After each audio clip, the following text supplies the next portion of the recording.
Hi everyone, this is Deb Tim and welcome to my channel. This is a new episode in Deb's Plants. I know I haven't done one for a bit, but with summer and everything, you know how busy we get. So today I'm going to focus on the aloe vera plant, its benefits, and I'm going to show you how I make my DIY aloe vera gel. So please stay tuned.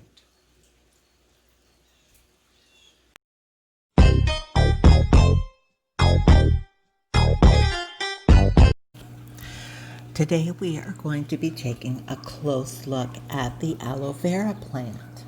I have a few of these plants. This one is my largest plant. Aloe vera is jam-packed with benefits. For centuries, it has been considered a medicinal plant used to treat a variety of health conditions.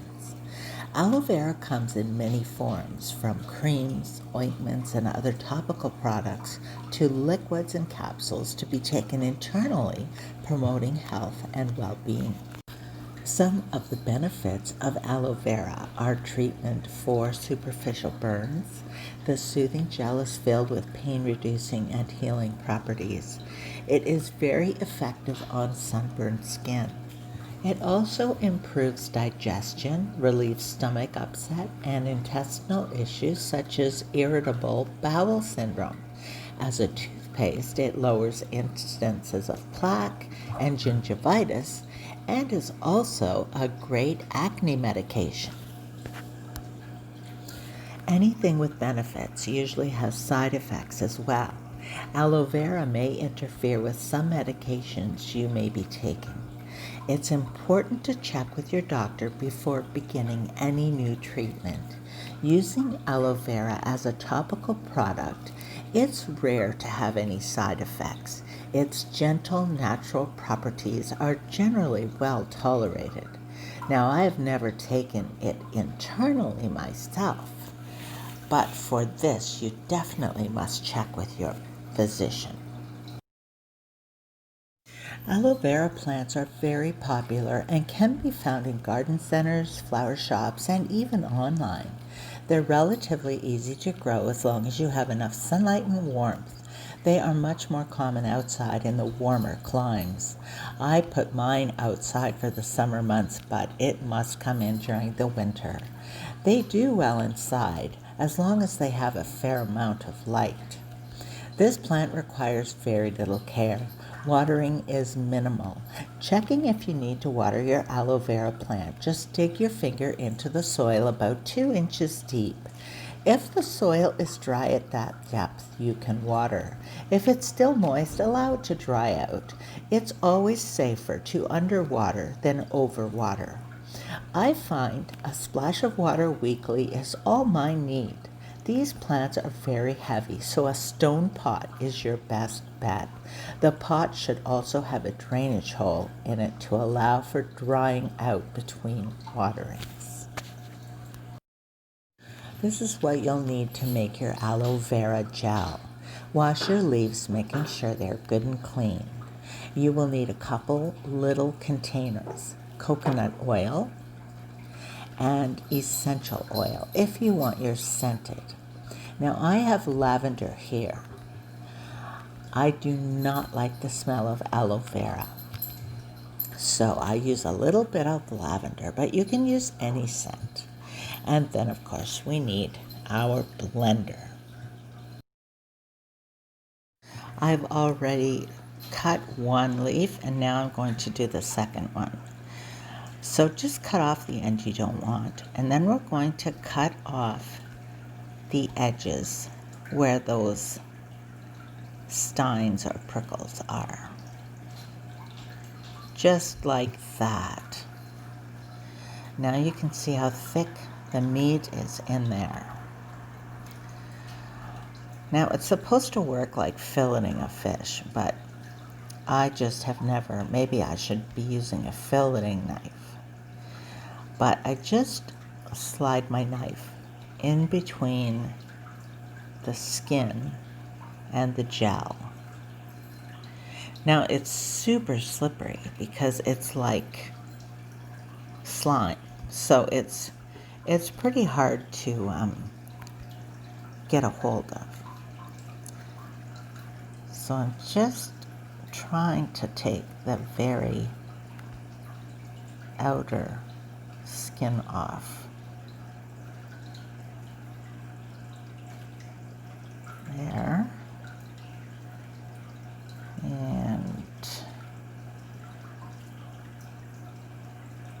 a little bit more. There.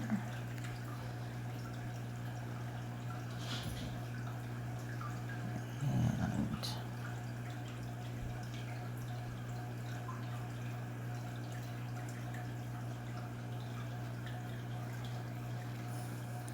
sure looks awkward.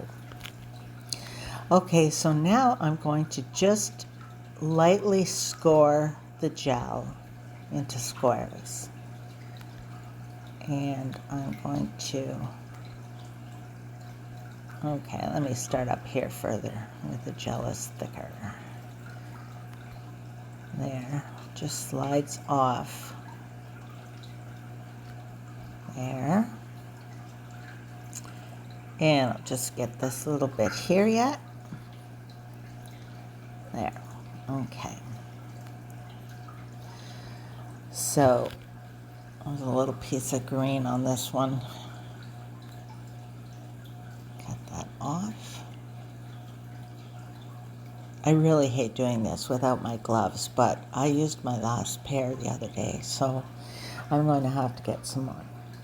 Okay, so here's the gel. Look at those beautiful big chunks of gel. Very slimy. See the slime? Okay, so I'm going to just pick it all up and put it into my blender. There we go. Now I'll just clean this up.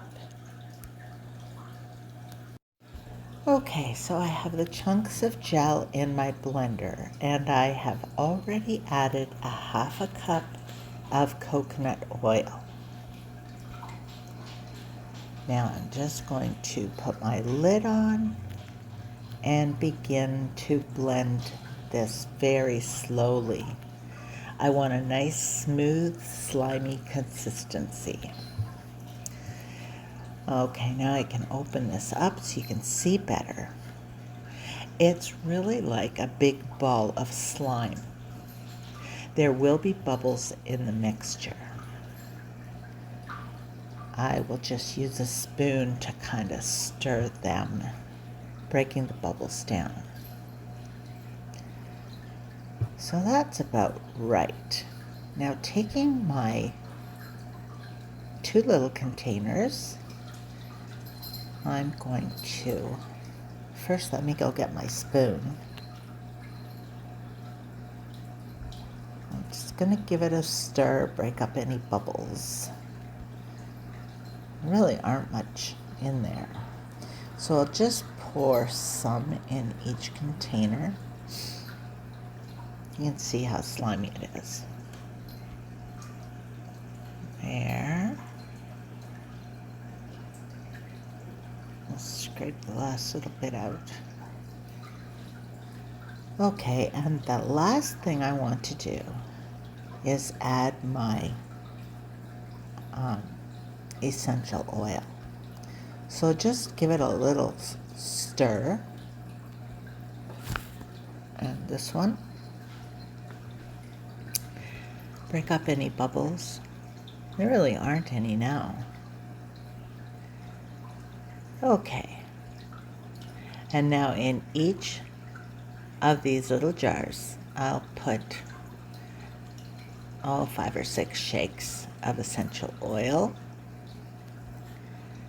And then I'll take my spoon, give it another little stir.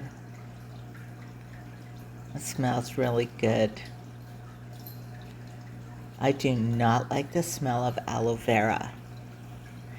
Now you don't have to use essential oil because the coconut gives it a nice mild scent just by itself. And then if you do want to add essential oils, you can add any of scents that you like. So now I'm just going to put the lids on, and then one of them will go in the fridge and one will go into the freezer. So here are two of the jars of aloe vera that I made. I actually made 4 jars. The one that is on the left, I added a drop of red food coloring to give it a slight pink color. The one on the right is its natural color, and it is frozen. Even when it's frozen, it's still not solid frozen. You should probably only make as much as you need each time, keeping it fresh. But I always make extra so I can give some away. So until next time, this is Deb Tim signing out. Thanks so much for watching. I hope you go out and get yourself an aloe vera plant. You'll really be glad you did. And I will talk to you soon. Bye.